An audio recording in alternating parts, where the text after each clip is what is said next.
Note that the rate is 20 miles per hour and 20 miles per hour, but it's asking for minutes.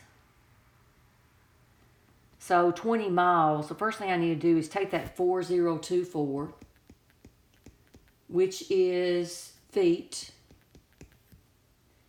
and let's change that to miles.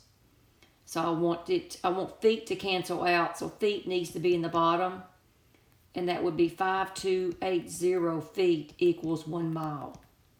So the feet cancel, and you're left with 4024 over 5280 miles.